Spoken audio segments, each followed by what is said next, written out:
Time travel, sci-fi adventures, and risky rolls of the dice lie ahead.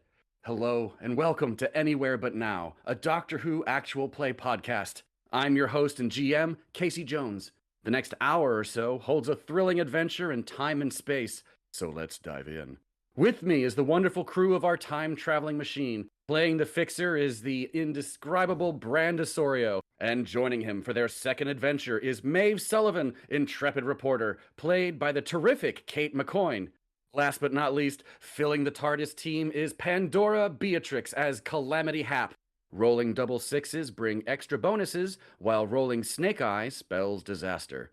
House rules mean our players begin the game with 5, count 'em 5 story points each, so they're not empty-handed, but don't have an embarrassment of riches either.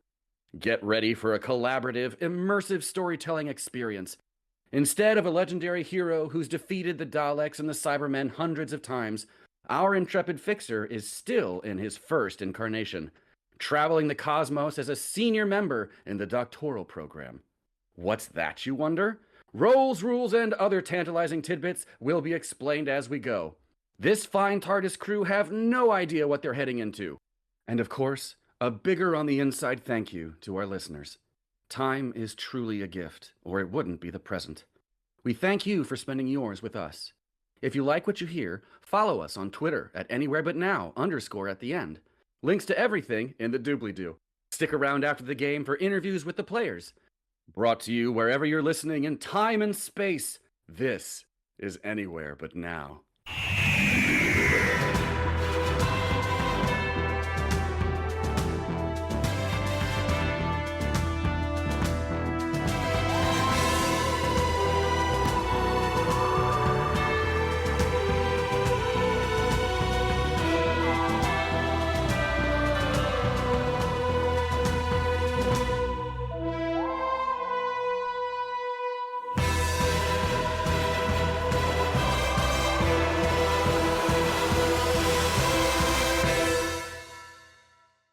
Calamity, you have just arrived on the ocean world of Caspian VI.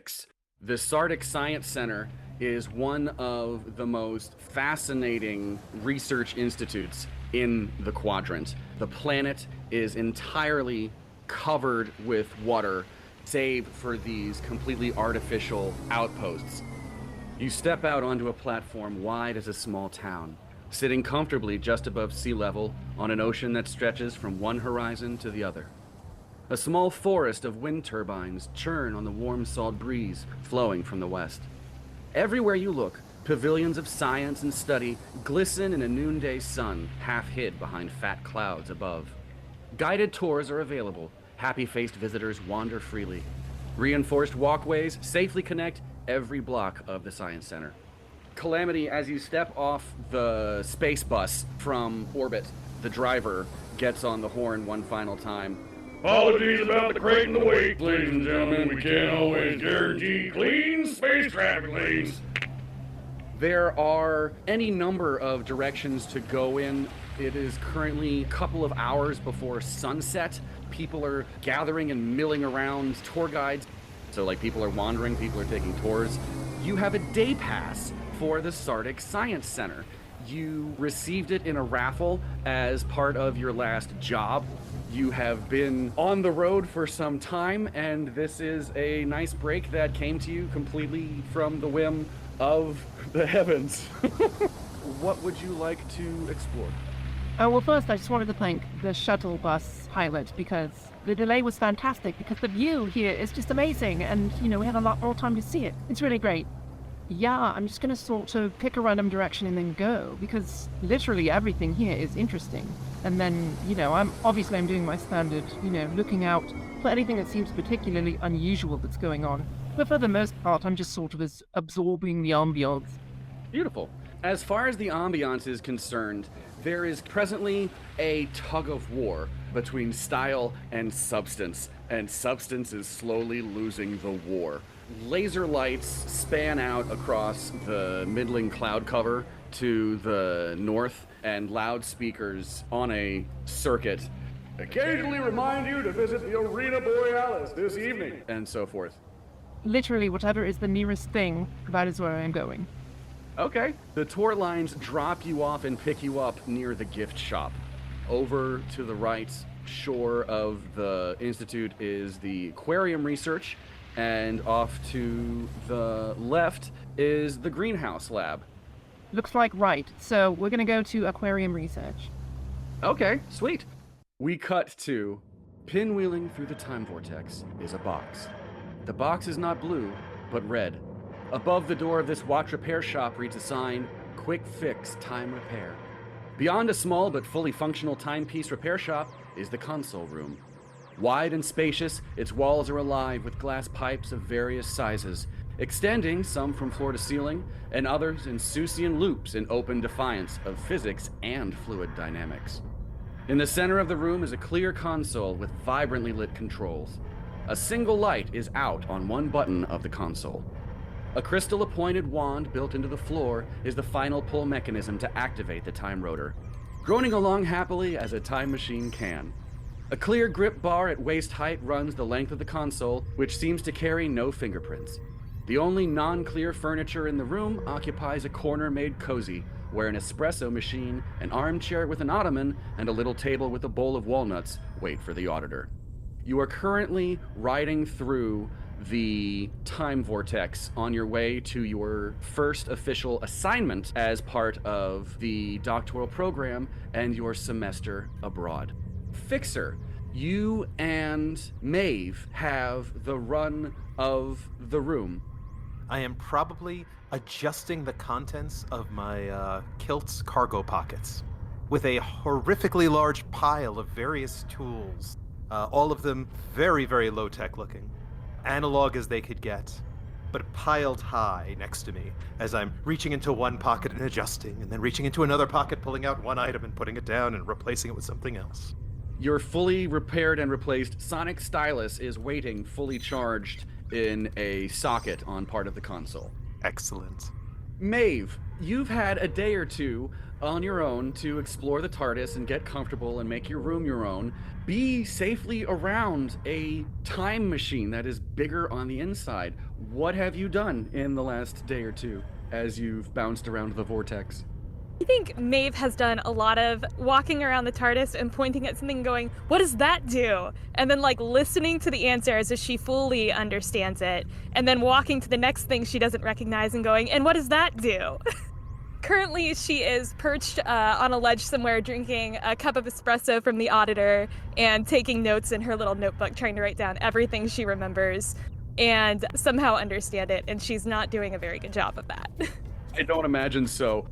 Give me an ingenuity roll to see if Post-its blow her mind. Post-its, which have been helpfully placed around the TARDIS with every, what's that do?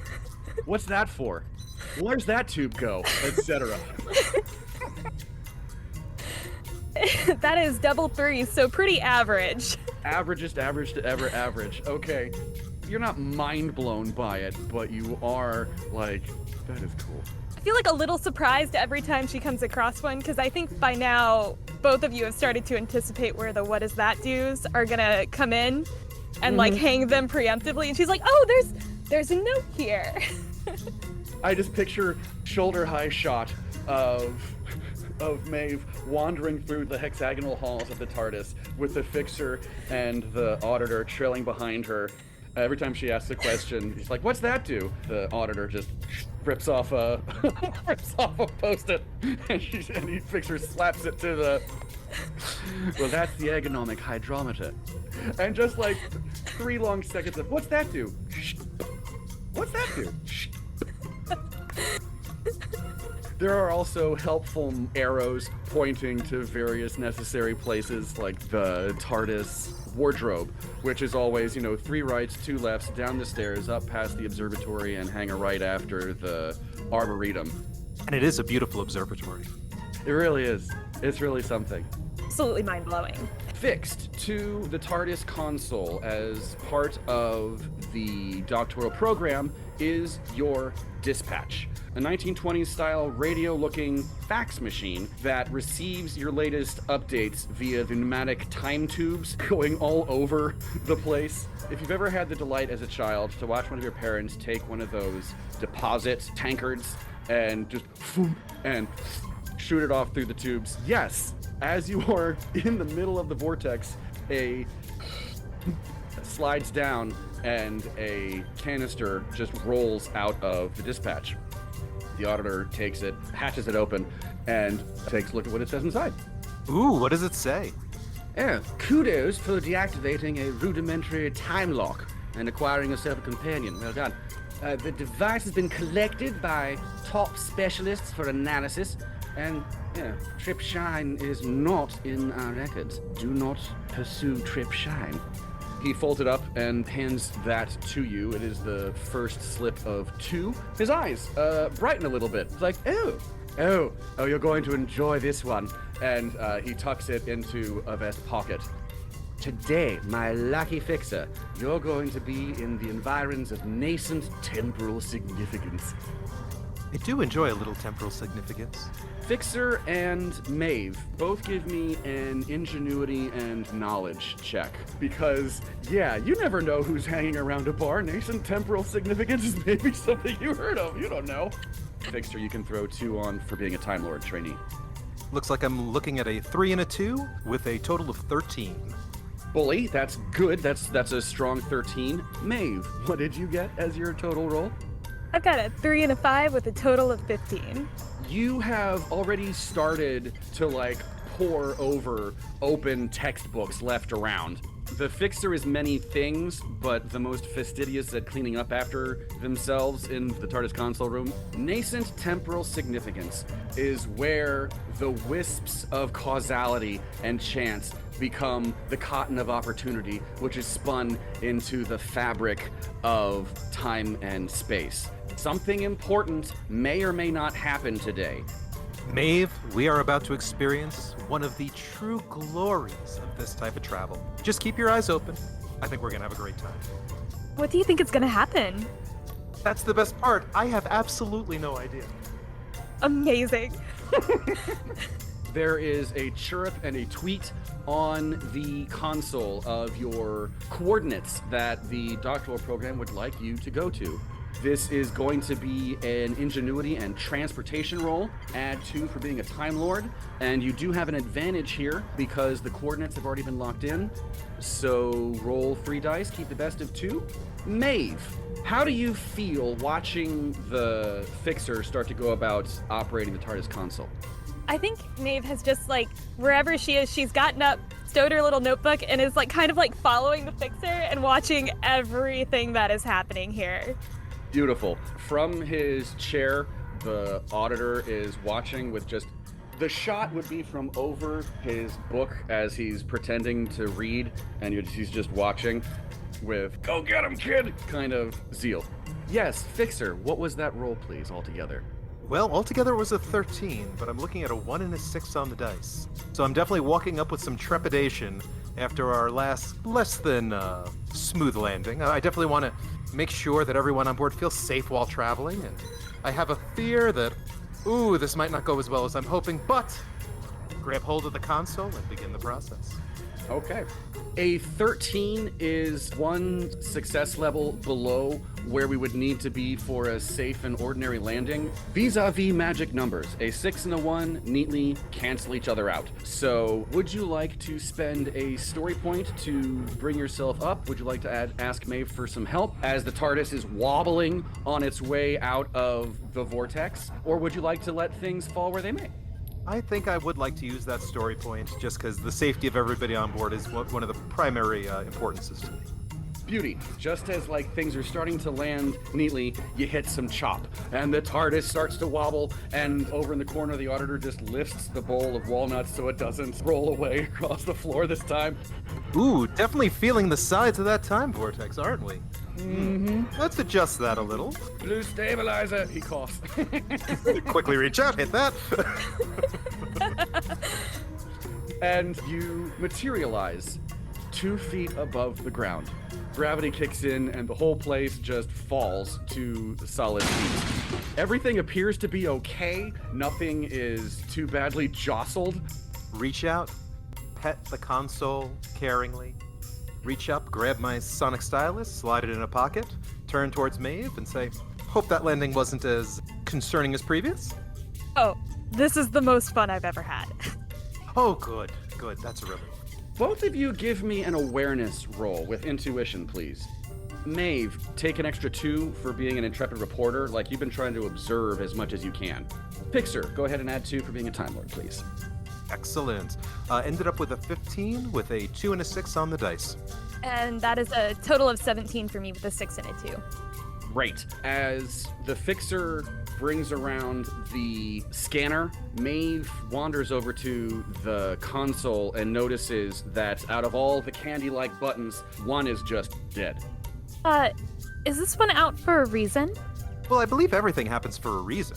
I'd like to look a little closer. You blink in bafflement at the button that is currently dead.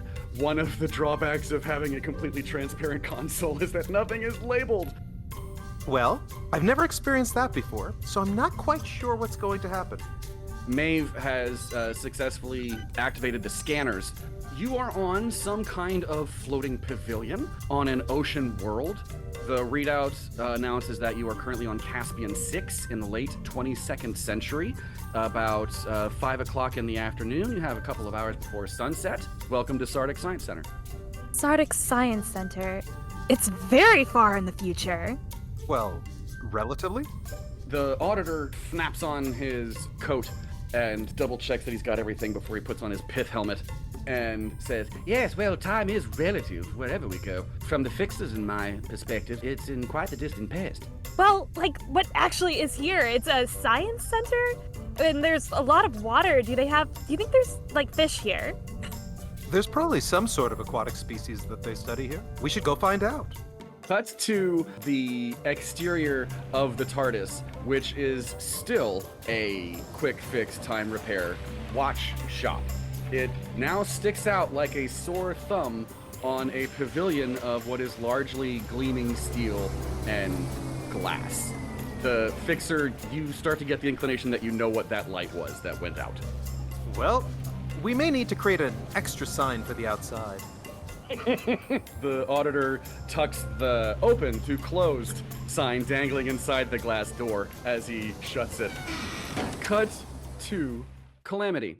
If you have ever been to a working museum or a working science center, there is frequently a glass wall dividing where the tourists can go from where the scientists are doing their research inside the aquarium nursery. A tour is currently a couple of meters ahead of you, walking around the inside of a well-funded research laboratory. The air is cooler here than outside. Beyond the glass are a number of research tables, complete with indoor pools and experiments testing the native waters. One is a tropical tank rife with dazzling scaled fish. The large pool supports a handful of small green jellyfish. A third houses electric eels. The tour guide is talking about how Caspian VI has a nigh-perfect ecosystem for supporting aquatic life, but for whatever reason, life never took. All the building blocks are there, but there's been no spark. The water's natural warm climate does not help things. Research is supported by the Sardick Foundation, but interest and funding has started to wane since they perfected the crystal cloud technology. About the science center proper, there are towers with these small glowing crystals that, along with sound, propagate and move the cloud cover around. Is it obvious that you are not, in fact, supposed to go on the other side of the glass? Security around here is not the most supreme. You wander this to yourself and like, how tight is the security around here? Yeah, the other side of the glass does seem, frankly, more interesting. It really does. Give me an awareness roll, please, and intuition. So it looks like 9. That is not going to do it. A 12 is the minimum for something that is not necessarily a secret fact. You do, however, have the option to spend a story point or two to improve your success. One story point would raise you to a yes, but, and spending 2 story points would get you to a uncomplicated yes. Well, let's just spend 1 then. As you wonder to yourself, just how tight is the security around here? You get your answer because the crowd parts and you get a straight beeline of sight to the access doors and a guy in a lab coat with a tray with his lunch on it, and you can see completely what buttons he's pressing. They're not small, and he pushes the door open, but as he turns around, just out of force of habit, he does clock you, seeing him, craning to see, oh, is that the door code? So you get weird looks from one of the scientists as he waves to you as the glass door shuts between you. That's fine. But yes, you now have the access code for this particular lab. Oh, excellent. Well, then I'll just go over there and put that in. Do you want to do that right now when people are milling about, or do you want to bide your time for a hot second and use coordination and subterfuge? Or do you want to do it with an audience? I feel like, honestly, the best things just happen when you just sort of go do them and don't really worry about it. So yes, I'm just going to do the first one. I'm just going to go do it and not worry about it. Add a story point, Calamity. That is your first story point of the game for acting in a way that I believe not only promotes the story forward, but also is an entirely something Mishap would do. Give us a coordination and subterfuge roll for the tiptoeing unnoticeably to the door and then the doot of the code. Can I pitch presence instead of coordination? Because I'm basically just sort of acting like there's no problem with me doing this because that is in fact what I believe. That is absolutely fair. Do you have any points in convince? Yes, I do have 3 in convince. You can try to convince the passersby that you're not doing anything you're not supposed to. Give us a presence and convince roll. Oh, that looks like a 17. That's beautiful. You don't even have to pick the lock. You just doot, and push your way in. As you go in and the door hisses shut behind you, we pan to the entryway of the aquarium where the fixer and Maeve, and trailing behind them is the auditor entering the aquarium proper. Is there a map of any sort detailing what sorts of wondrous creatures are currently being studied? Like one of those brochures you get at the zoo. Maeve, give me an awareness roll. Fixer, give me a presence and convince roll to charm your way onto a tour in progress. Double ones. Maeve, while you are outside on the pavilion, you get a faceful of sunlight off a glass roof right in your eye, and you will be at a -1/2 awareness for the next 30 minutes of gameplay starting now. So no, you did not find a map. I am sorry. Fixer, how did you do on your presence and convince roll? I got a 5 and a 4 on the dice, and a total of 14. As the 3 of us blend into the back of the crowd, and the tour guide is like, oh, 1, 2, 3 more of you. Hi, welcome. I'm Gemma. Nice to meet you all. Pleasure, Gemma. Thank you so much for your amazing tour. We're really excited for it. Oh, hi, Gemma. Light's really bright here, isn't it? Oh, yes, it is. We do have visors on sale to help with the glints that are available in the gift shop. She walks the tour slowly enough in front of the glass wall that you can see the various experiments going on. Most of the scientists are working at one of these 3 pools, whether it's the Papa Piranha, whether it's the electric eels, or the jellyfish. But when she gets to the middle of the walkway, Gemma says, and watch out for the Papa Piranha. They eat whatever they wanna. That's clever. But yes, they are quite carnivorous and have been known to eat flesh and bone, so please watch yourself. Are they native to this planet? That's a wonderful question. The answer is no. And she starts to go into a rehearsed, practiced spiel where she competently explains while most of the building blocks and proteins of supporting an ecosystem are present, the temperature has proven to be a couple of degrees too warm to support that life. So the waters are presently non-viable for that. The experiments they're doing are testing the waters literally to see if endangered species or indigenous species that are harmful to others could be transplanted here under some conditions. They have not found any answers yet, but it does look like they are able to keep these habitats of sea creatures alive. Add 1 story point. Maeve, give me an awareness roll. On the other side of the glass, Calamity, please give me an awareness roll. I got a 2 and a 3 for a total of 11. I also got an 11. Calamity does not locate a rack of lab coats, so she just wanders into the lab proper, dressed as she is. I don't blend. She just has a sort of gray coverall jumpsuit and a cropped hologram rainbow hoodie jacket. That is an awesome hoodie. Love it. Okay, this is on me. I should have asked earlier what you were wearing. That hoodie is going to put you at a -2 not to be noticed in the future. Yes. FYI. There is nothing subtle about that hoodie. Given that makes you an extra 2 points to be noticed, that does put Maeve's roll over the necessary from 11 to 13, because you're 2 points easier to see. And she spots a person who does not look like they know where they're going, taking it all in on the other side of the glass. Gemma has her back to the glass because she's talking and going through her spiel about all the doctors that work here, Dr. Gogol and Dr. Lomo.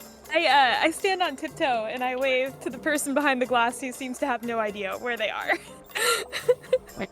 Calamity, do you see the person at the tail end of the tour group outside waving to you specifically? Give me an awareness roll, and I'll give you a +2 because she is very deliberately waving. Also, I feel like, well, Maeve has adopted, like, maybe a pair of blue jeans and a nice sweater. She's still very much doing, like, her hair and the rest of her looks still very much like a woman from the 1890s. I like it. I dig it. This will be completely lost on Calamity. But yes, I have a 17. Okay, yeah, you super notice the waving young woman with an anachronistic hairdo next to 2 dandies. So I'm going to sort of start gesticulating like, do you want to come in here?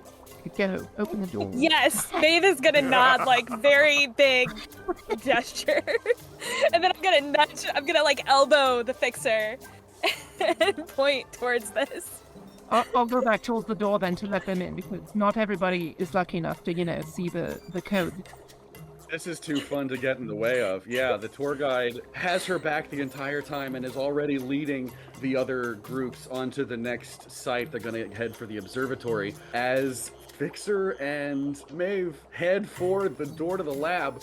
I am going to need another presence and convince roll, though, and you are going to be at a -2 because of that wonderful hoodie. Perfectly understandable. And it's only a 12 this time.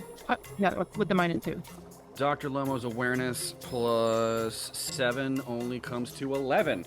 You narrowly escape her otherwise occupied vision because she is focusing on her experiments. Since you already have the code and you're also on the unlocked side of the glass, you can just push it open. Did you want to come in? It's much more interesting in here. Yeah, it looks more interesting. Are you one of the scientists? Not that I'm aware of. Oh, cool. Not that I'm aware of.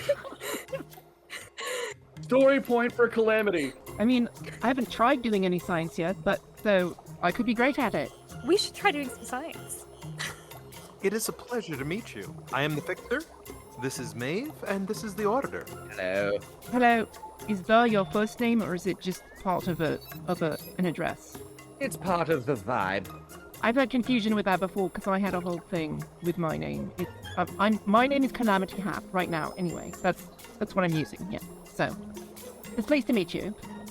Is that what you're using, or is that your name? Originally, my name was Miss Hap, and then people kept thinking that I was saying that my last name was. They were asking what my first name was because they thought that I was just saying Miss Hap. It's like Miss was like an address. Well, for a while I was using Miss as the first name, but that was just confusing for everyone. I just thought Calamity. It's a brilliant name. It is a very pretty name. Thank you. If you want to come in, I was just sort of watching what they were doing, and then, I guess, yes, if any of it seems interesting and not that hard, then, we could do some science too. I would like an awareness roll from Maeve and the Fixer, please. Awareness and intuition. Ooh. I am way too focused and impressed by that hoodie to notice anything else in the room. I ended up getting a 7 with 2 1s. I got double 2s for a total of 10.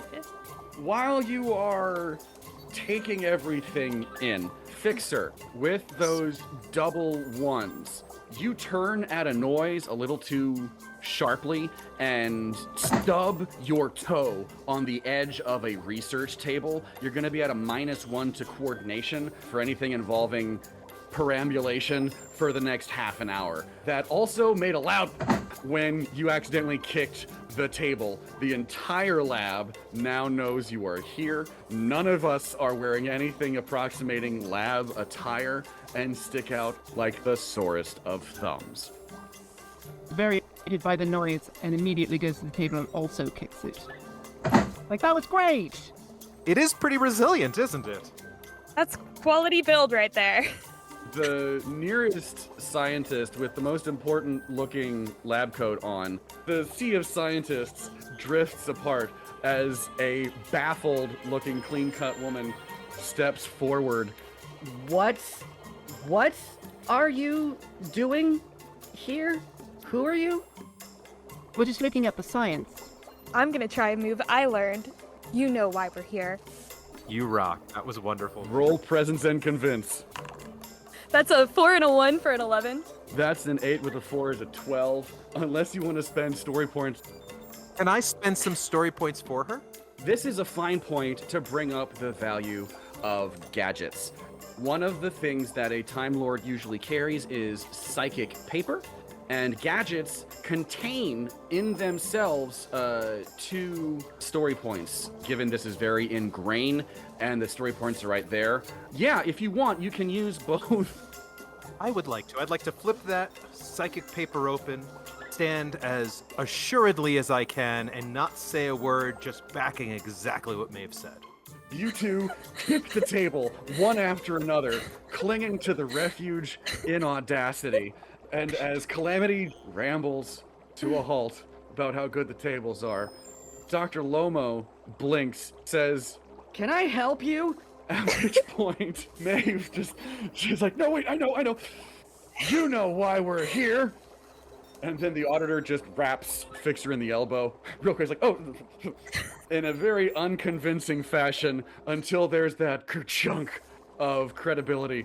Dr. Lomo looks at the psychic paper. Her smile disappears into resting scowl face. She says, You're with the Sardick Foundation. Oh, our apologies. We weren't expecting you today to review the science, as you put it.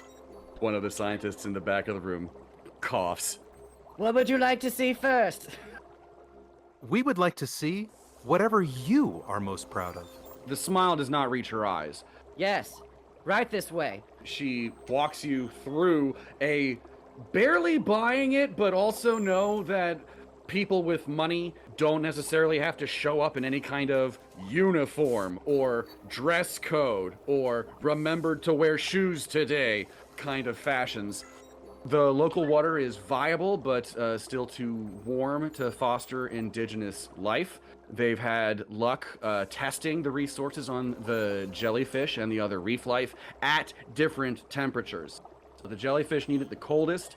The electric eels that are swimming around in a little Mobius strip of their own and their own little tank with that obligatory bar of how many ampules of energy they're generating at any given time. And finally, the papa piranha, especially genetically bred version of piranha to be complete omnivores. They're looking for ecologically friendly ways to, help dispose of trash. A species of papa piranha that can literally eat whatever they wanna has, applications in ocean cleanliness, provided they don't just eat everything.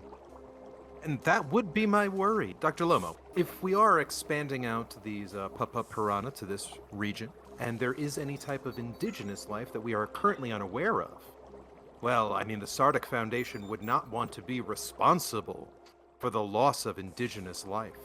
She nods like she's heard that kind of warning / spiel / lip service from the ecologically minded, and she takes you to the wall where a big blue vertical map of the water that just gets darker and darker and darker and darker the further away from the surface you get.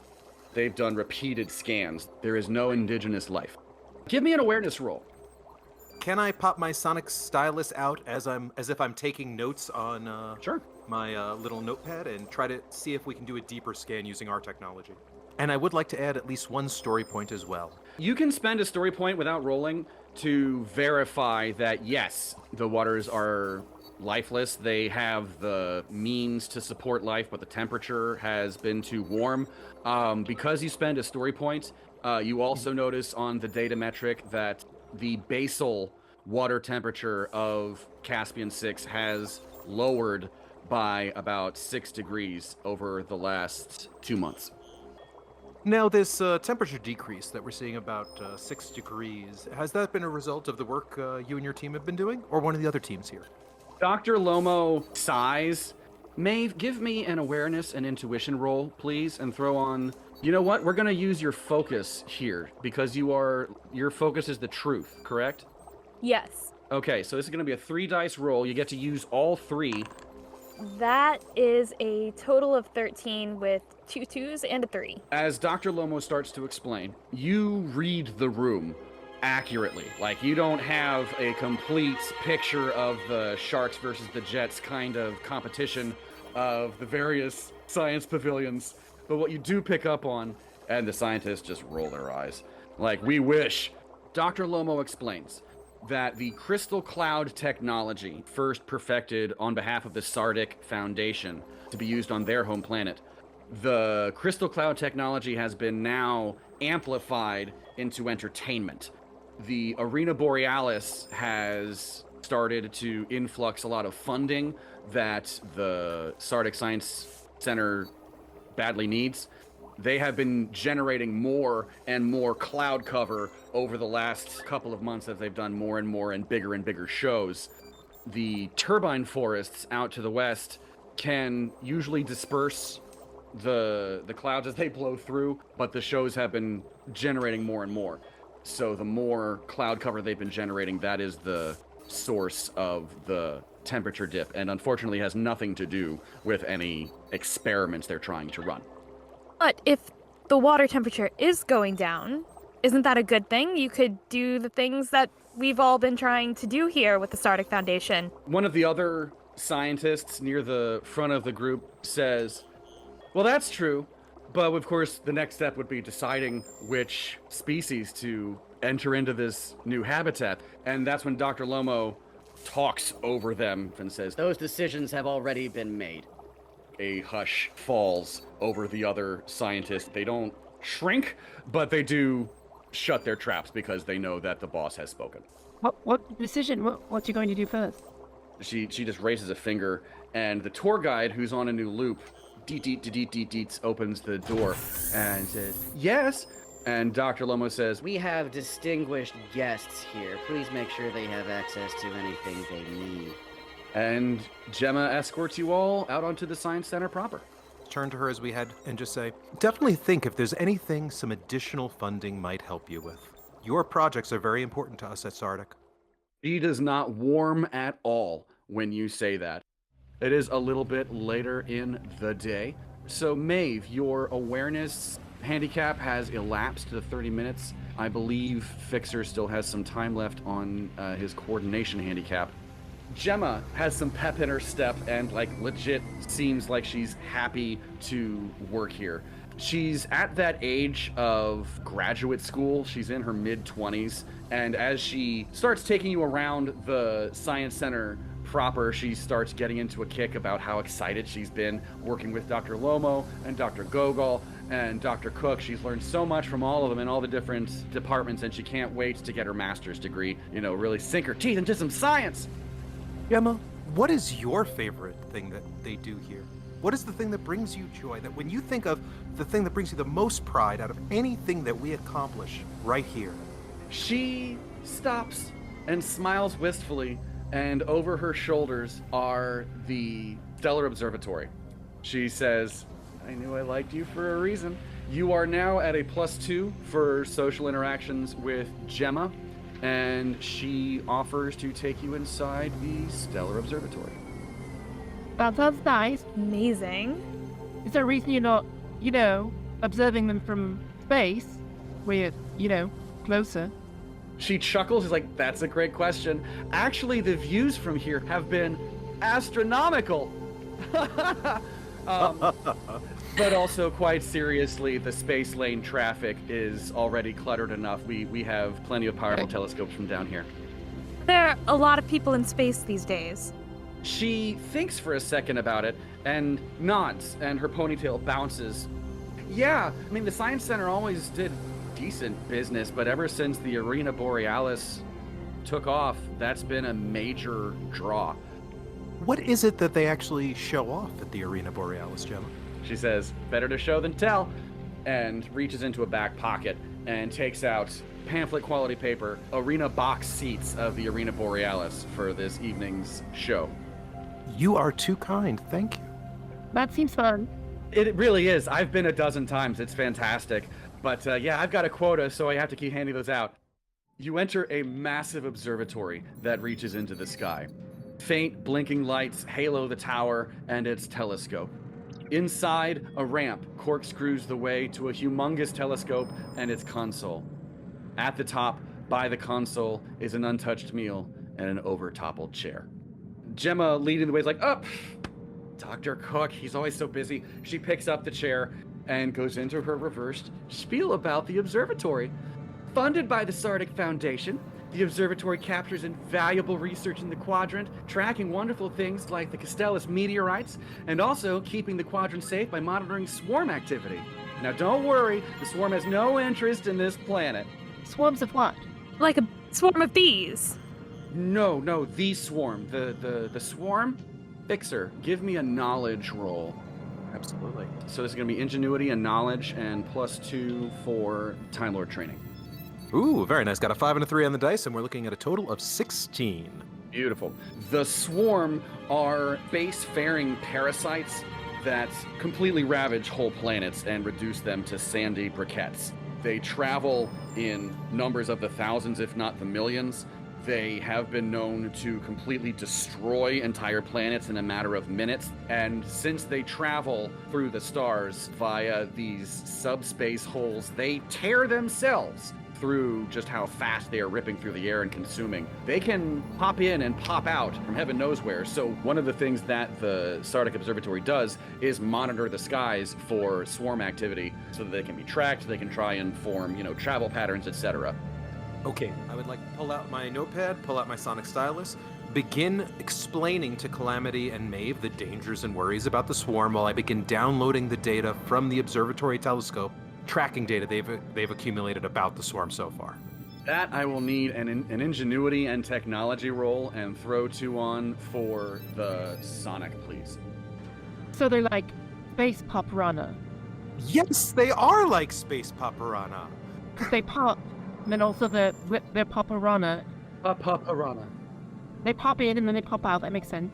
The swarm are quite deadly.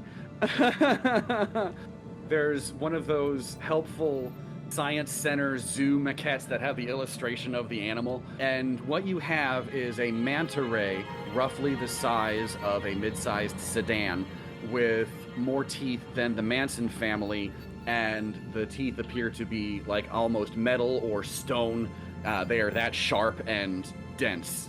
There's one in the illustration, and behind them are an endless cloud of same. Wow, they're great. Oh my, yes, they're quite terrifying. Fortunately, they've never shown any interest in water planets, so we're quite safe. Any questions? So many wonderful questions, but I would love to meet Dr. Cook first. She looks around. Dr. Cook is so busy. He's the head of operations for the entire pavilion, so if he's not here, he might be checking in with Mr. Cradmatter over at the Arena Borealis. Zap Crab? Zap Crad Matter. So, Fixer, what did you get with your ingenuity and technology and sonic? We ended up with a 14, but I did get a 1 and a 5. Accessing the logs on the telescope is trickier than you thought. the logs actually freeze you out. There appear to be, at the very least, some security on the records. The good news is you did not set off any alarms. The bad news is you are at -2 to try again. But yeah, you do a quick scan of the records. You get a boop, boop, boop back of interference that security on the records is not letting you through. Gemma turns like, can I help you? One of the things that we were tasked with was making sure that the data we're receiving lines up with the data that you have on site. Truth be told, Jenna, that's the reason one of our illustrious companions is called an auditor. The auditor just bounces on his heels with just like the he's right, kind of expression. You are at a +2 to convince her with the good word of Dr. Lomo, so give me a presence and convince roll. And Maeve, give me one as well. Chime in with that. Much better. Standing at a 16 with a 3 and a 6. Yeah, no, 16 is much better for sweet-talking Gemma. Oh, of course, absolutely. I don't know why they tried to shut you out, of course. And she goes over to the controls and goes deep-a-deep-dot-doot. And as you start poking through the telescope, she starts talking about how Dr. Cook has been a bit grouchy lately. He's started making more snappish decisions, snapping at people and so forth. I thought the Tiki Luau was a great idea, but he hated it. When you open up the telescope, the first thing that you see is where it is pointed. The telescope currently has a view of a shipping crate, 10 meters long, 4 meters wide. It looks like a shipping crate of the 22nd century hanging in space, smack dab in the middle of traffic lanes. You do access the logs. Dr. Cook has been using it a lot. When he's not tracking swarm activity, he is also watching the sky for things like the swarm packing crate that's currently up there. Would you like to spend a story point? Yes, please. And I also would like to, if possible, back up this data so we have it for future use. Spending the story point, I'd say, lets you copy the information. You do also get the logs, the unofficial logs that Dr. Cook has kept on the computer that's attached to the telescope, and what you find that he is also tracking Sontaran activity in the quadrant. Gemma, were you aware that there is a increase in Sontaran activity in the region? Dr. Cook, of course, must have brought it to somebody's attention in security here, right? This is the first time you genuinely caught her off guard. What? Let me see. And she gets over your shoulder and scrolls through the information. And sure enough, the Sardick Observatory telescope has been used to monitor and track Sontaran movements in the distant corner of the quadrant. Is there any record on this machine of any downloads or exports of data that it's been used to send anywhere? That's a very good question. At a story point, yes, this information has been relayed from the observatory using the broadcast dish that is just off-site. And it does not look like it was being sent to the Sardick Institute, does it? No, it does not. Is there anything, not on a computer lying around, any, notes or, something a careless scientist might have left around that you could go snooping through? Yes, there are. Give me an awareness roll with intuition, Maeve the investigator. 3 dice, because you're pursuing the truth. This is your focus. Give me an awareness and intuition roll, and throw 2 more on for being a reporter. So it's a two 1s and a 3 for a total of 14. But I will tack a story point on if that's possible. Good news is a 14 is more than enough. The bad news is there is a 1 in that mix. So yeah, in addition to the untouched meal and the over-toppled chair, you do find printouts of some complaints from a Dr. Gogol. They are not addressed to Dr. Cook as the chief of the observatory. They're addressed to him as the chief of the whole facility. There have been complaints about power being siphoned from the greenhouse to other departments of the Science Center that Dr. Cook has done nothing to address. Gemma stands a little taller and clears her throat, apologizing as she straightens up the notices. She doesn't put them away, but she stacks them into nicely and she puts them in Dr. Cook's inbox. All that power must be costing the Institute money, and you don't even know where it's going. Actually, we use the wind turbines. The turbine forest off the western coast provides most of our power. It's just a finite amount of power. What's Sontaran? Oh, they're very disagreeable little fellows. Disagreeable fellows. I'd say that's quite accurate. I've never had the privilege of meeting them myself, but that is the general impression they've left. Vis-a-vis Dr. Cook's notes on the Centaurans, they are nowhere near this quadrant. Likewise, they have no strategic interest in a water planet. It doesn't look like they have any knowledge that their movements are being observed. Completely keeping Gemma in the loop as if this is just normal and how business like this happens. Turn to the rest of the team and say, I wonder if we should go up there and see what's in that box the illustrious doctor has been spending so much time looking at. Ooh, that sounds fun. That does sound fun. We fast forward half an hour later. The sun is very close to sunset as the lot of you stand in the space bus parking station near where the TARDIS is parked. One of the space buses has been outrigged with a towing device attached to the shipping crate and brought it down. The crate has arrived. As you guys stand close enough to watch with approval or disapproval, yeah, there's a bit of a crowd around watching as the bus detaches from the crate and drives off again.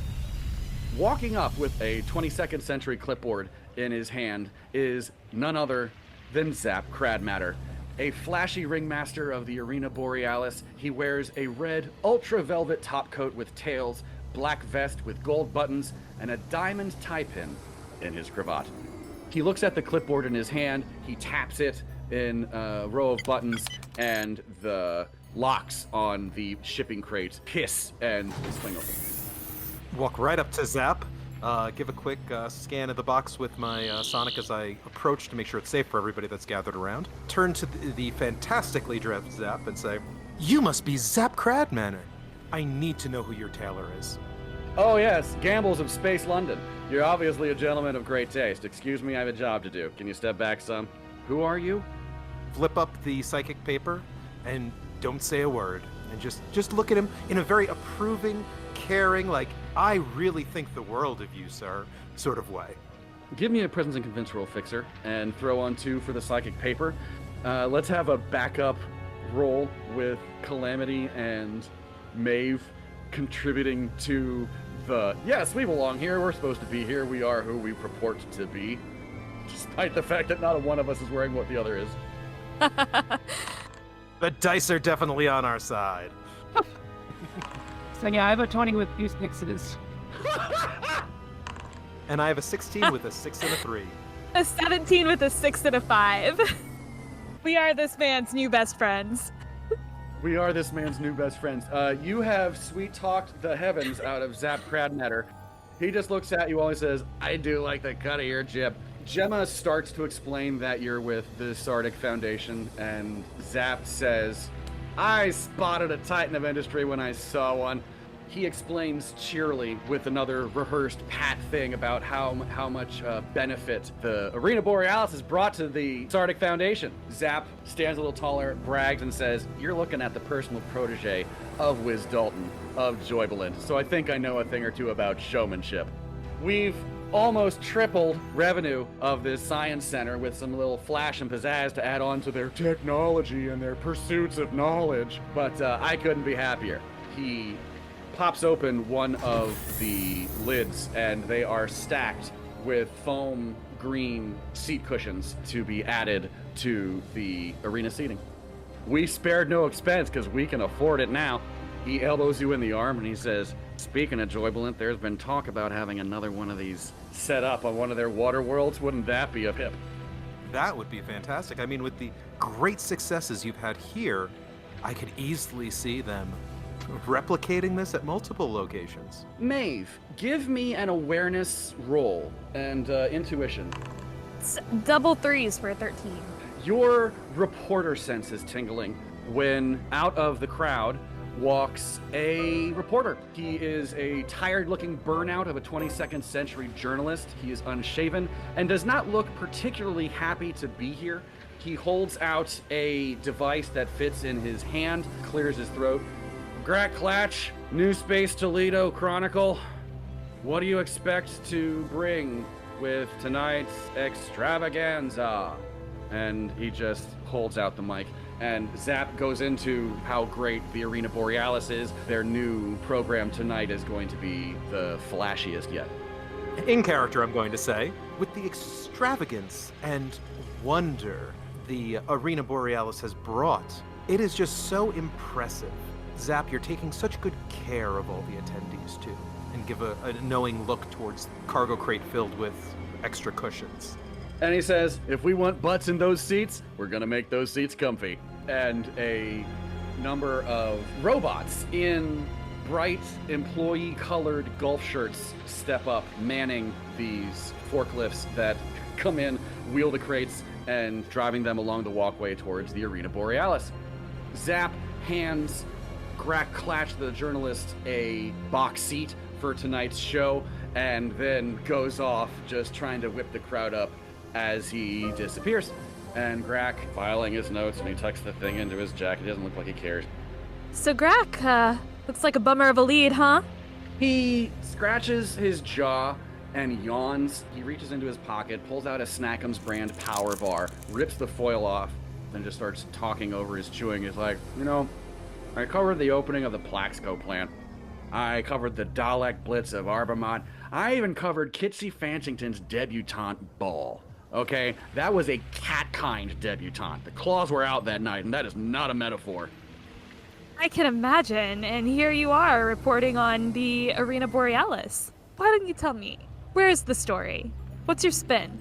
2 items. Number 1, Maeve, add a story point for going directly into the journalism lingo. That's fantastic. Grack stands half an inch taller. Thought I smelled ink on you. What rag you with? Ah, the Chronicle. One of them. He waves his note-taker device around before tucking it into a coat pocket that has used it so much there's an indentation for it. He says, that's a good question. I know the ecologists have been raising a lot of stink about the waters, but if they're going to make one announcement, who knows if they're not going to make 2. There's got to be some free food around here.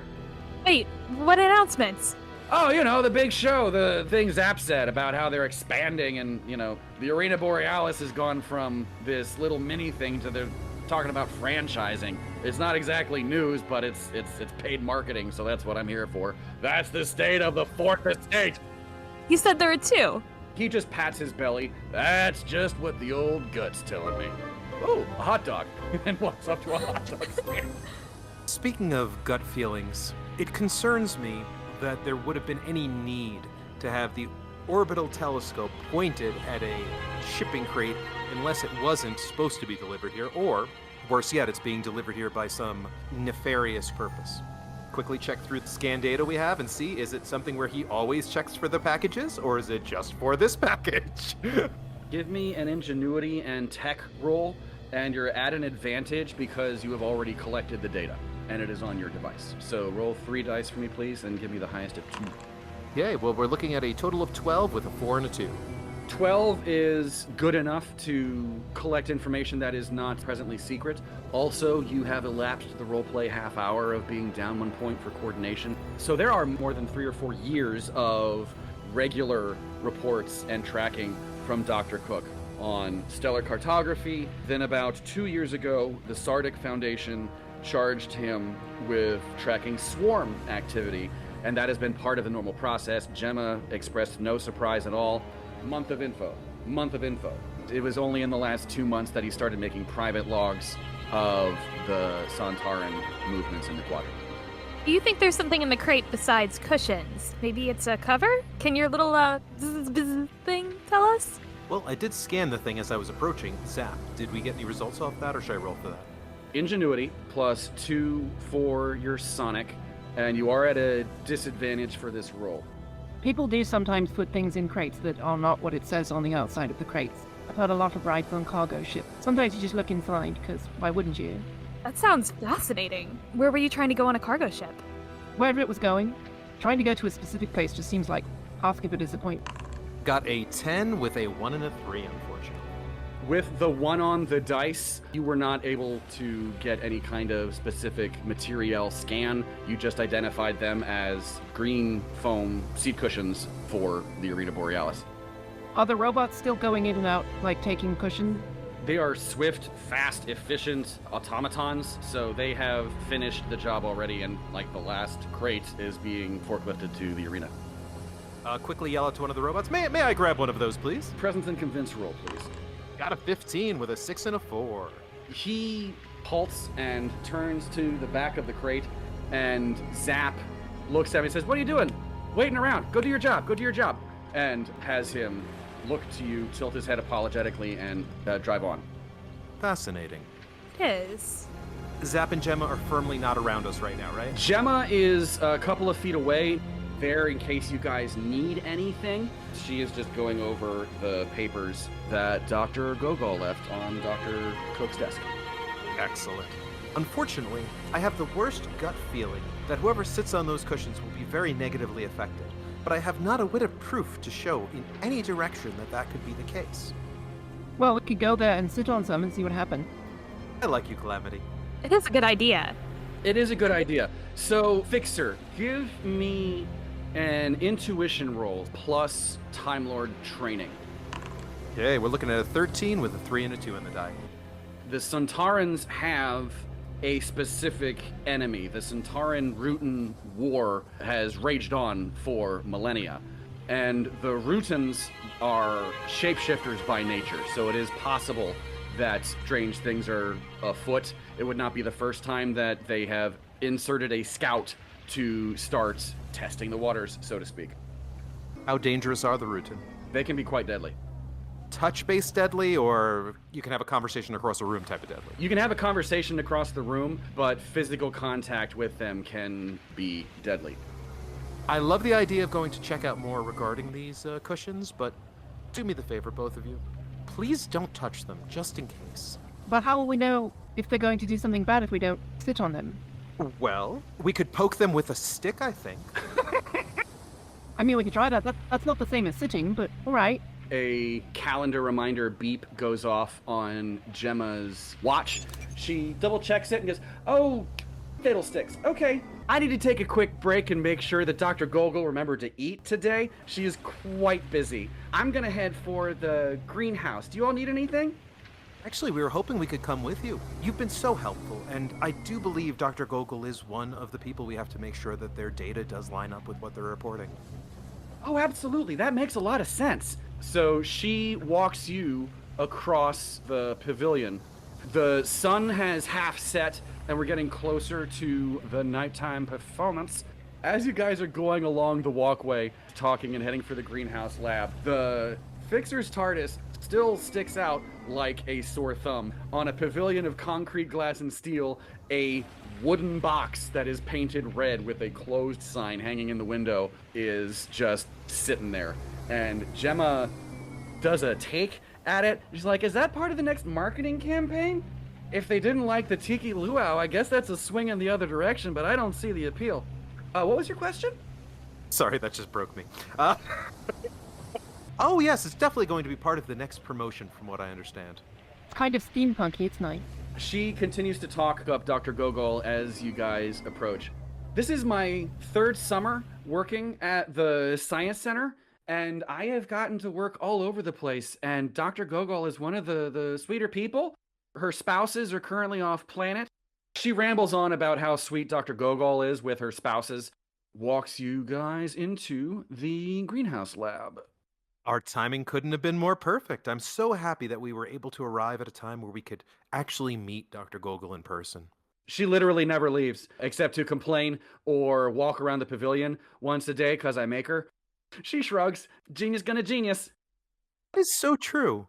Genius is going to genius. Oh, speaking of geniuses, Gemma, have you noticed anything odd or different in the last 2 months? She starts counting off on her fingers. You know, there has been a bit of a tug-of-war with the way things have been running ever since Dr. Cook took over as, like, the head honcho of everything in charge. I don't know if it's the pressure of running this place, but he's been a real sourpuss lately. It must be very hard to run a facility as large and as important as this one is. I gotta be honest, like, my first impressions of him were that he was all about the science, but ever since the Arena Borealis has shown real money could be behind it, he's backed every decision they've said. They want more power for the arena shows, they get it. I don't know how a scientist gets to make those kind of decisions, but that is why I am a tour guide and he is the one in charge. But she knows from personal experience that Dr. Gogol is one of the most perturbed by the way things have been going. You enter a glass building housing a tropical forest, warm and lush as a bathhouse. Large trees and emerald palm fronds fill the space.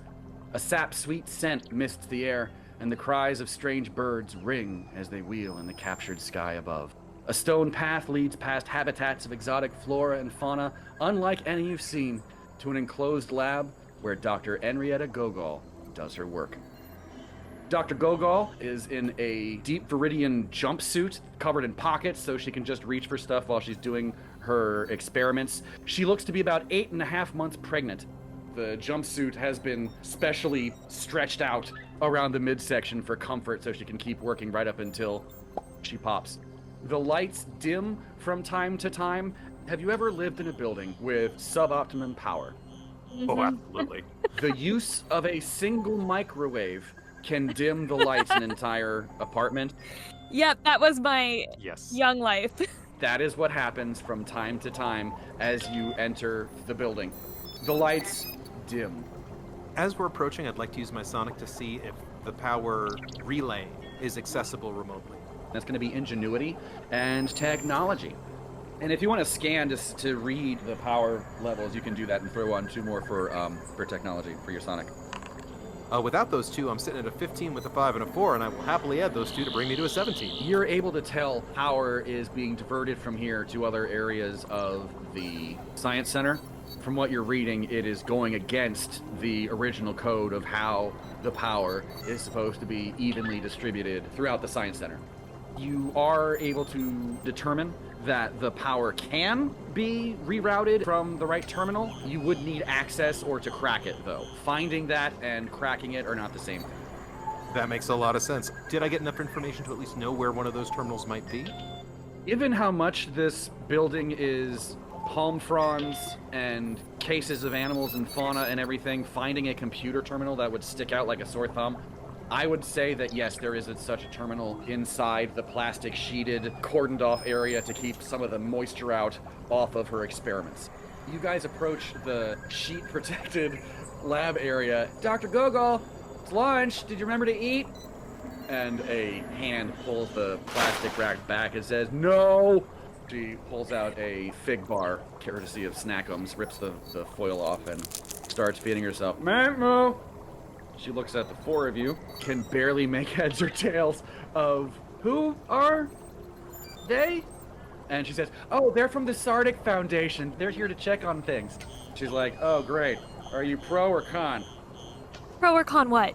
Me being able to do my research, and hits a terminal when the lights dim and Oh, pro. I'm pro everyone being able to do everything. Yes, 100%. What can I do for you fine people? Well, I guess the first thing we'd like to know is what we can do to help you. We understand you're doing some great work here. We understand there's some inefficient use of power in some of the other parts of the facility, and as a result, they're not allowing you to utilize the power you need. Thank you! You're the first person that's made sense in the last 2 months. I thought I was going crazy on birth hormones. People keep giving me different answers. She waddles over to a stool while Gemma cracks open a Snackums brand sparkling water for her and just says, thank you. Takes a sip. Yeah, it's been a pain in the tuchus, and I've already got pains in my tuchus. His name's probably going to be Charlie. You're going to decide at random? Well, my husband wants Charlie, and my wife is leaning towards Charlize. Are you going to decide the gender at random too? Oh, we don't decide. The child's going to be able to determine its own gender when the time comes. But a starting name would be appreciated, I'm sure. That's fair. Give me an awareness roll, everybody, with awareness and intuition. Fixer, make yours science. That is a 5 and a 3 for a 15. Anyone do better than a 15 with any 6s on the dice? I got a 6 and a 4, but I only got a 15. I have a 12, but I have 2 6s. It is a greenhouse, and it looks like Dr. Gogol is studying ecobiology. She walks you around the lab and name drops Dr. Lomo, the scientist that works in aquatic research over in the aquarium. shakes her head and is like, I don't know what changed. She used to have lunch with me at least once in a while, and now I never see her anymore, because she took Dr. Cook's side, and she took Zap Cradmatter's side. I guess they know which side their bread is buttered on. Studying these exotic species to try and get a better understanding of their own naturally inborn biorestorative traits. There are plants here that can regrow entire branches in a matter of no time. Animals that can recover from injuries in sci-fi equivalents of seconds. She says, I've gotten as far as this. And inside the container is a Band-Aid sized patch of biorestorative nanoskin. I'm close. I know I am close, but I can't finish my research if they keep draining the power. And then she looks up as clouds gather and roil towards the northwest. That is not helping things either. I'm not happy to begin with that things they're doing to the sky is making the water unnaturally colder. That's how we damage ecosystems. But I'm specifically and personally miffed because they are affecting the greenhouse, and I need it at specific temperatures. So is all the power just going to the arena, or is it going somewhere else? You know, I thought it was all going to the arena, but those greedy so-and-sos over at the aquarium have been siphoning it off too. I've just been getting the scraps. Hey, look at the fixer. Well, it sounds like that needs fixing. Why does the aquarium need extra power? Do they have all the electric eel? She gives you a look like, are you serious about the electric eels? She says, I don't know if they're breeding them to charge that much juice, but I doubt it. There should be a much fairer distribution of this power. You know, I just feel like we need to make this right by you. Would you mind giving us access to your console? I'd like to access the system and make sure that it's giving you the proper amount of power instead of this nonsense. He looks at you and pauses for a second. The person that has been on hold with customer service trying to get a damn answer out of someone for the last 2 months, you just broke her brain for a second. Oh, you're serious? Thank you, yes. The amount of lives that you will be able to directly save, that your work will save, is priceless. She starts to tear up. I've been trying really hard. Gemma hands her a handkerchief, and she blows her nose, and Gemma holds out a trash can, and she just drops it in there. You now have Dr. Gogol's access. You are going to need to roll, because she does not have the personal access to seize more amperage. I would like to reroute power from the arena to this lab so it gets all the power it needs. Reroute some of the power to the aquarium so both of them are able to function quite a bit better than they are right now. And I want to trick the system into reporting back that the arena has full power. I really, really like that. I will spend all the story points for it. Number 1, add a story point for thinking like a Time Lord and out-of-the-box solutions. Number 2, how many story points does that put you at, right? Yeah. Okay, so that would bring me back up to 4 story points. Yeah, I'd say that's a 3-point expenditure if you want to forego rolling. That would be a minor task that you successfully accomplish, so that the greenhouse and the aquarium are getting the lion's share of what they need to run their experiments. The report shows that in spite of the lights dimming on the readout, the report continues to say receiving full power. Well, the Time Lord works on that. I would like to just take Dr. Gogol's arm and sit her down and get her a nice cup of tea, and then I want to start asking some very reporter-like questions with this rapport we're building up. This started 2 months ago, so have you noticed anything strange since then or around then? Have you seen anything odd? Just start getting like her perspective on this now that she knows we're actually trying to help her. She says that she actually has a little bit of trouble telling sometimes because she spends most of her time in the greenhouse. But yeah, the things that she's noticed, Dr. Cook used to be all about the science, and somewhere in the last 2 months he started making decisions that poured more power and oomph into the Arena Borealis of all things. Sometime in the last week or so, she must have said something to cheese off Dr. Lomo because she hasn't been by for lunch since, and Dr. Gogol is at a loss. She's like, I don't know what I said, I don't know what it is. Well, we're here to get it sorted. You're doing something with consequences in another location that has no PCs. So we're going to briefly cut to the master control booth above the Arena Borealis. And the console is like a church organ of buttons and levers. From here we can see that robots are placing the green comfy cushions on arena level seating as Zap Cradmatter hovers over some poor engineer in another golf shirt and a visor to keep the sunset off his face. What do you mean there's sufficient power? I'm looking at insufficient power! The intimidated tech clerk shakes his head, and his chair is rolled out of the way as Zap takes the controls. He's like, no, no, no, no. We're gonna have to hold off. We're gonna have to figure this out. He turns to someone who is off screen. He says, I don't know what to tell you. Do you have any bright ideas? Into the light steps Dr. Cook, a rather heavy-set man with receding head of white, wispy hair. He's got a pot belly, and he's got lab coat of authority on, and the scowl lines are deeply entrenched, and he says, It's going to be taken care of. He comes over as Zap continues to fiddle with the controls, and unfortunately he does roll well enough to get an awareness roll and see that power is going to the greenhouse and is going to the lab normally, at least according to the reports that may or may not be fudged anymore. But as Zap is absorbed by his work, Dr. Cook just stares off ominously at the greenhouse across the pavilion. Cut to Calamity. These strangers have just swept in and picked you up in an adventure that is quite unlike almost anything you've experienced before. How are you feeling right now? Excited, honestly. I have started to suspect that there may be some stochastic event magnetism here, but, because a lot of really weird things have happened. I'm just keeping an open eye out. Give me an awareness roll, an intuition, and add 2 for the deity to which you subscribe. That is a 15 with nothing special. Back on your previous residence, there was a certain petrichor of opportunity in the air. That spark and that sniff of like big things are brewing. It could be exciting. You have had that same other meta whiff in the air ever since this trio walked through the glass partition of the aquarium lab. And you have basically like, oh, that smells familiar. Can I spend a story point to not notice that yet? Yes, you can absolutely gain a story point to ignore that information. I have an idea. I'm emotionally attached to it, so I'm waiting. It's fine. It'll be fine. Hey, this is collaborative storytelling. I'm here to help you have fun. If an opportune moment for that presents itself, I hope you partake. While you guys are talking, the tea has been mostly gone.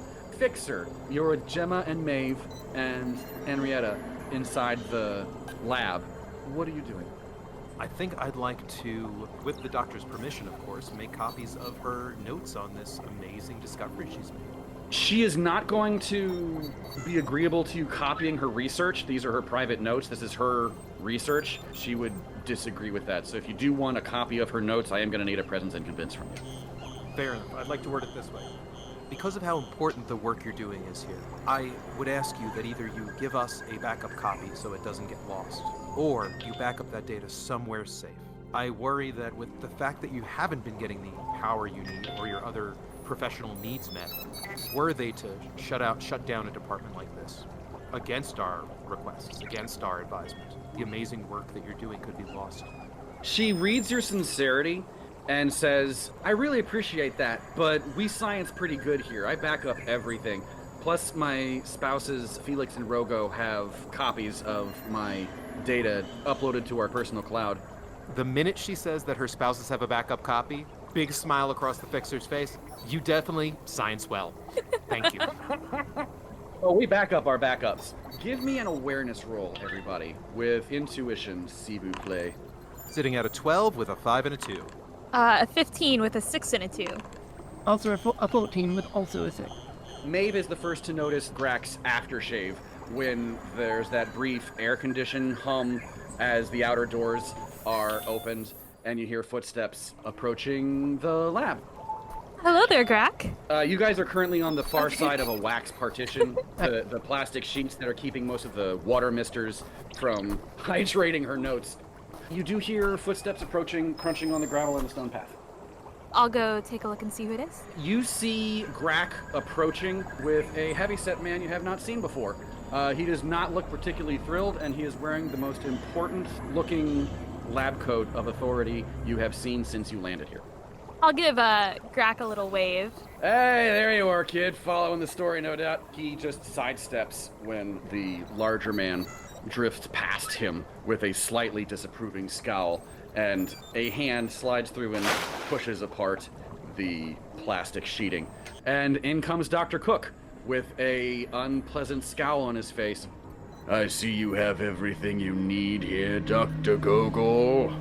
She just sort of sags on her stool. Great. That didn't take long. Yeah, Doc. Thank goodness these fine people from the Sardick Foundation actually showed up, or I wouldn't be able to do the job that I signed up for here. He just sneers and eyes the four of you. How does one ascertain if someone is a Root? That is a very good question. He appears to be a normal biped. Time Lords can sometimes sniff out other Time Lords, depending on the showrunner. But in terms of you identifying another species, whether or not they are a shape-shifting species, is not something you can do just by scent. You would need to sonic or ask. So while we were in the doctoral program, we'd probably learned about the Sontaran Rutan War. How did the Sontarans during that war get the Rutans to show their true form? Or at least get them to show that they weren't what they were hiding as? That's a very good question. I am gonna want a awareness and knowledge roll on this, and add 2 for Time Lord training. You got a 14 with a 3 and a 4. With a growing ball of dread forming in your stomach, you finally recall what the original shape of the Rutans are supposed to be, and that is a green jellyfish. Oh no. The same type of jellyfish as we saw them trying to get the world ready for? It's entirely possible. The jellyfish in the pool were very small, probably no bigger than a softball. Babies, they're so cute when they're that age, with the little tentacles. Dr. Cook stares at the four of you with skepticism. You're with the Sardick Foundation. I didn't get the message. And the Sardick Foundation did not get appropriate data coming out of your computers. Why is that, Dr. Cook? He starts to bristle. Oh, snap, news. Grack takes out his data machine as Dr. Cook, not taking eyes off you, says, I have very carefully overseen the power distribution for this facility, and you are interfering with its operations, Mr. Oh, I just let that mister keep going. Okay. It's a fascinating way of saying mister. It's great. Give me a presence and resolve roll. He is trying to intimidate. He is not doing anything supernatural, but he is trying to, impress upon you that he does not like that you are here. So this is going to be your resolve and ingenuity versus the resolve and presence of Dr. Cook. So the number to beat right now is 17. Unfortunately, I just got a 14 with a 4 and a 4. That's a 19 with a 6 for me. Yeah! I pull out a notebook and just look at him and smile Nice. and get ready to write something down.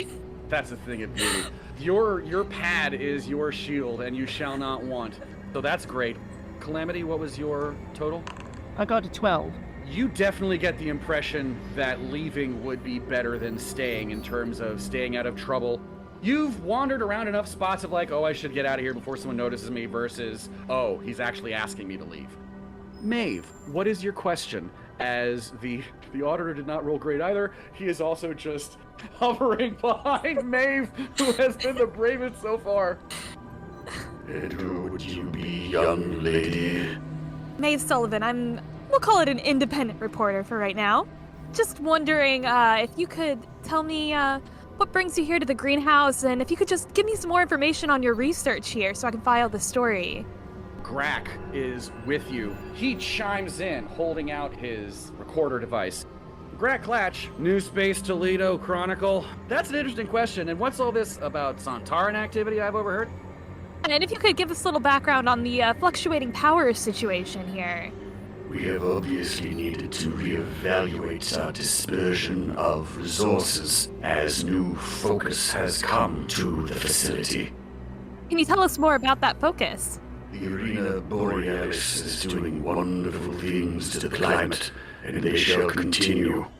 We have heard that the Arena Borealis is bringing down the water temperature. Can you tell us more about that and what you hope to accomplish with this? In the fullness of time, we will have a planet rich in life. It may not be indigenous, but this is not always the way of such things. Grak chuckles and says, tell me about it, I smell fresh ink. And he leans in a little too close. Dr. Cook, what are your plans for after all this? I believe his plans is to help his species repopulate while fleeing from the Sontarans, which is not going to be very effective. Now that your secret is out, whoever you are trying to pretend you're Dr. Cook. Fascinating. Any comment? Grak Clatch is the closest to Dr. Cook. That's a fascinating line of inquiry, Dr. Cook. What do you have to say? At which point, Dr. Cook reaches out, takes hold of Grak Clatch's forearm. Grak immediately goes completely stock still, electrocuted, as the crackle fills the air. His fingers unclench and then reclench. He drops the record it device and goes completely rigid before he falls back, stone dead, to the floor as smoke wafts off of his completely electrocuted form.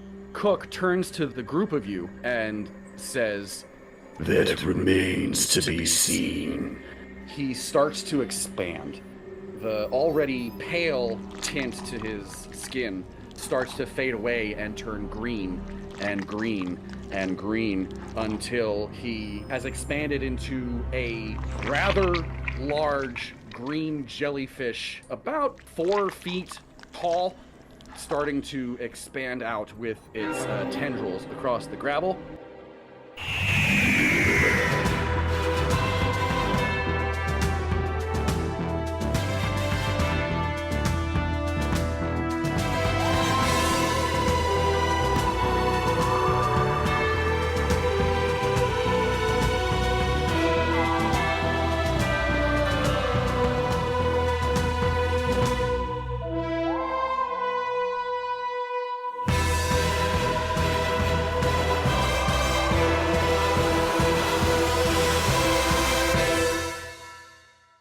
And that is where we are going to stop things today. That has been part 1 of Troubled Waters, our second mod with this lovely Team TARDIS. I'd like to go around the table, really introduce our team, and deal out precious, tasty experience points. Cate, how would Maeve report on today's events? I think with these recent developments, Maeve would make her entire report a tribute to Grak and his previous reports. She wants to memorialize everything he's done and file his research along with her own as a joint story. I dig it. Pandora, how does it feel to be now a part of a Team TARDIS running around your first sci-fi adventure? Well, so far it's been great, and it's been honestly just, there's been a lot of interesting things that make no sense at all, and she's just sort of vaguely mashing them together in her head, but that's great. And also, it was kind of sad when Grok got electrocuted. That seemed unnecessary, but, not a lot she could do about that. I hear you. Brand, what surprised you about today's mod? Ooh, surprised in a positive way. I loved the references to how people are trying to do things in a positive way, but you have to be careful how you use your science because it can be so easily manipulated by others for evil, even if you as the scientist have the best of intentions. I dig it. And finally, to our listeners, another big thank you for sharing your precious time with us. If you feel it's been well spent, please share Anywhere But Now with your friends who are looking to enjoy themselves. Feel free to leave a like or a comment. You can find us on Twitter at Anywhere But Now with an underscore at the end, and wherever you get your podcasts. For all of us, I'm Casey Jones. Thank you so much, and have a great day.